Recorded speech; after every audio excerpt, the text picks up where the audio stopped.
Good morning students. आज हम लोग बीकॉम पार्ट 1 में बिजनेस स्टैटिस्टिक्स हमारा सब्जेक्ट है, उसमें हम लोग जो हमारा चैप्टर है सांख्यिकी माध्य वह पढ़ रहे हैं। सांख्यिकी माध्य क्या होते हैं? सांख्यिकी में हम लोग माध्य, माध्यिका और बहुलक ज्ञात करते हैं। सबसे पहले हम लोग पढ़ेंगे समानांतर माध्य। समानांतर माध्य क्या होता है? समानांतर माध्य किसी भी श्रेणी के जो मूल्य होते हैं, इन मूल्यों का योग करके उसमें नंबर ऑफ जो कितने संख्या है उनका भाग दिया जाता है, तो वह हमारा समानांतर माध्य कहलाता है। जैसे किसी श्रेणी में 5 अगर पद हैं तो उन पाँचों पदों का योग करके 5 से हम डिवाइड करेंगे तो वह हमारा समानांतर माध्य आ जाएगा। समानांतर माध्य दो प्रकार के होते हैं, सरल माध्य और भारित माध्य। सरल माध्य क्या होता है? सरल माध्य में सभी को समान भार दिया जाता है, समान महत्व दिया जाता है और सभी पदों का योग करके मदों की संख्या से डिवाइड कर दिया जाता है। जबकि भारित समानांतर माध्य में जो सभी पद हैं उनको समान महत्व नहीं देते, उसमें किसी श्रेणी को अधिक महत्व, किसी मद को अधिक महत्व और किसी को कम महत्व देके उन्हें भार प्रदान किए जाते हैं और फिर उन भारों को पदों के मूल्य से गुणा करके फिर गुणनफल के योग में भारों का योग दे करके भारित समानांतर माध्य ज्ञात किया जाता है।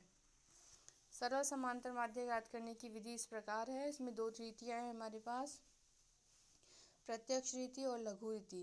प्रत्यक्ष रीति में हम लोग क्या करते हैं, जो भी हमारे पद हैं x1, x2, x3 जितने भी हैं उन सबको ऐड कर लेते हैं और उसमें जितने नंबर हैं ये सब, जैसे अगर ये 6 हैं तो 6 का डिवाइड कर देते हैं, 10 है तो 10 से डिवाइड कर देते हैं। जैसे हम लोग एक एग्जाम्पल लेते हैं, निम्नलिखित सारणी में 10 विद्यार्थियों की लंबाई से संबंधित संबंध है। तो हम लोग देखते हैं कि यह हमारी एक वो है प्रत्यक्ष रीति के अंतर्गत हम निकाल रहे हैं और ये हमारी सरल श्रेणी है फर्स्ट वाली। तो हम लोग इसमें समंक है हमारे पास 165, 180, 157 और ये सारे समंक हैं। तो हम लोग इन सब का टोटल करेंगे। हमारा फॉर्मूला होगा x bar is equals to sigma x upon n। Sigma x का मतलब है सारा टोटल, तो सारा टोटल है हमारा 630, उसको डिवाइड करेंगे, नंबर है हमारे यहाँ पे 10 नंबर है, 10 से डिवाइड किया तो 163 सेंटीमीटर हमारी एवरेज लंबाई आ गई है। इसके बाद हम लोग देखते हैं कि अगर हमें इसमें शॉर्टकट रीति से निकालना हो तो यहाँ हम लोग क्या करेंगे कि इसमें से हम लोग कोई एक ए मानते हैं, अज्यूम मीन्स कोई भी समंक है जैसे हमारे, उसमें से हम ए मान लेते हैं जो श्रेणी में मूल्य दिए गए हैं। फिर हम लोग FDX निकालते हैं तो वह हमारा x माइनस ए करके सारे समंकों का निकलेगा और n से मतलब है मदों की संख्या से। इस प्रकार हमारा यहाँ फॉर्मूला हो जाएगा a plus sigma dx upon n। जैसे हम लोग यहाँ देखें 10 विद्यार्थियों की लंबाई के हमारे पास समंक थे, तो हमारे पास समंक है 165 से लेके 160 तक। इसमें हमने a मान लिया है 160 को। अब हमारा ये निकलेगा dx x माइनस ए करके, तो यहाँ पर 165 माइनस हम लोग करेंगे 165 माइनस 160, तो ये प्लस के 5 आ गए। फिर 180 माइनस 160 प्लस के 20 आ गए। फिर 157 माइनस 160 तो ये माइनस का 3 आ गया। इस प्रकार हम लोग देखते हैं ये सारे प्लस माइनस करके हमारे पास सिग्मा dx आ गया है 30। हमारा फॉर्मूला है x bar is equals to a plus sigma dx upon n। तो हमारा a है 160, सिग्मा dx है 30, n है 10, तो ये हमारा आ गया 163 सेंटीमीटर। इस प्रकार हम लोग देखते हैं कि दोनों रीतियों में हमारे पास आंसर सेम ही है 163 सेंटीमीटर, केवल हमारे करने का तरीका अलग है। जब हमारे कभी नंबर्स पॉइंट्स में हो तो ऐसी दशा में हमें अज्यूम मीन्स लेके सेकंड वाले मेथड से करना चाहिए। इसके बाद है हमारी खंडित श्रेणी में समानांतर माध्य निकालना। खंडित श्रेणी वह होती है जहाँ x भी होता है और f भी होता है। तो यहाँ हमारा फॉर्मूला हो जाएगा x bar is equals to sigma fx upon n।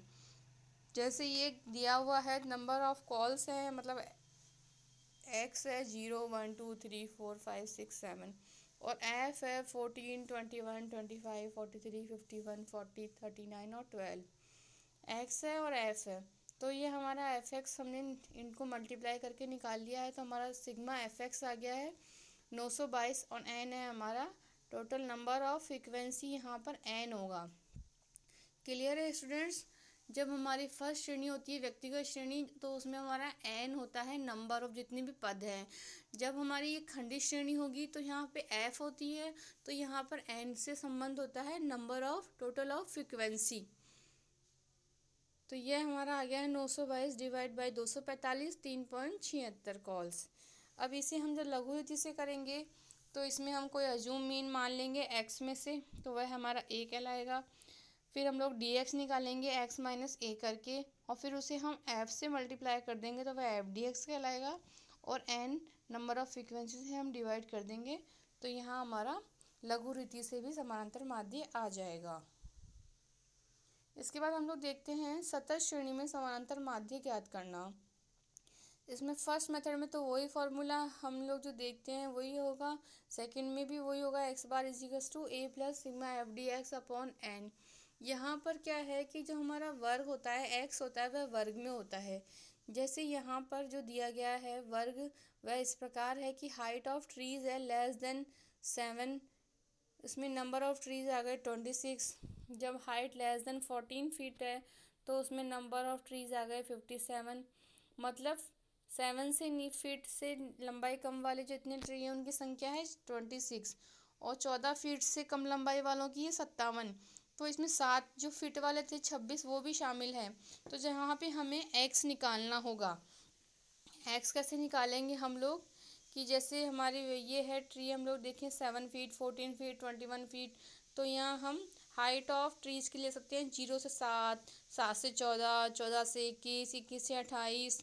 ये हमने वर्ग बना लिए। अब वर्ग की हम x बना लेते हैं।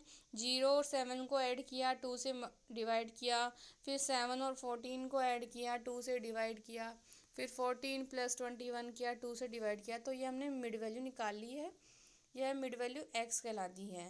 अब हम लोग यहाँ पे देखें फ्रीक्वेंसी दी हुई है, तो जैसे फर्स्ट वाले की 0 से 7 की तो 26 है, लेकिन 7 से 14 की 26 नहीं है, मतलब 57 दे रखी हैं, तो इस 57 में 26 भी शामिल है। तो 57 माइनस 26 होगा।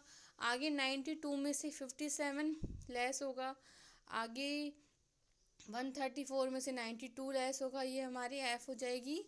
तो x और f को मल्टीप्लाई करेंगे, एफ एक्स आ जाएगा। तो sigma F X upon N number of frequency हो जाती है। तो 10,829 में जब 360 का हमने डिवाइड किया तो 30.08 हमारा x बार आ गया है। अब हम लोग लघुरीति से करेंगे तो हम लोग a निकालेंगे। a हमारा जो x है इसमें से हम कुछ भी ले सकते हैं, तो हमने लिया है 31.5। अब हम यहाँ पे x माइनस a करेंगे। x है हमारा जैसे 3.5 माइनस 31.5, तो ये आ गया है माइनस के 28। फिर हम सेकंड करेंगे 10.5 माइनस 31.5, तो ये आ गया है माइनस का 21। फिर 17.5 माइनस 31.5, तो ये आ गया है माइनस का 14। इस प्रकार हम dx निकाल लेंगे x माइनस a करके। अब हम लोग एफ डी एक्स निकालेंगे। dx को मल्टीप्लाई f करेंगे, जैसे हमने 28 को मल्टीप्लाई किया है 26 से, और 728 आया है। फिर हमने 21 को मल्टीप्लाई किया है 31 से, तो माइनस का 651 आया। इस प्रकार यह एफ डी एक्स आ गया है, और एफ डी एक्स का टोटल है माइनस के 511। अब हम लोग यहाँ फॉर्मूला देखते हैं students, a plus sigma F D X upon N है। तो यह हो गया, a है हमारा 31.5 प्लस एफ डी एक्स है माइनस के 511, और sigma F D X upon N है हमारा 360। तो हम लोग यहाँ पे हमारा आंसर आया है 30.08। इस प्रकार हमारा दोनों ही विधियों से आंसर सेम आता है। केवल हम सेकंड जो विधि है हम लोग नॉर्मली फर्स्ट का ही यूज़ करते हैं। सेकंड विधि को हम लोग जब भी यूज़ करें जब हमारा जो एक्स है वह हमारे पॉइंट्स में हो। Thanks student.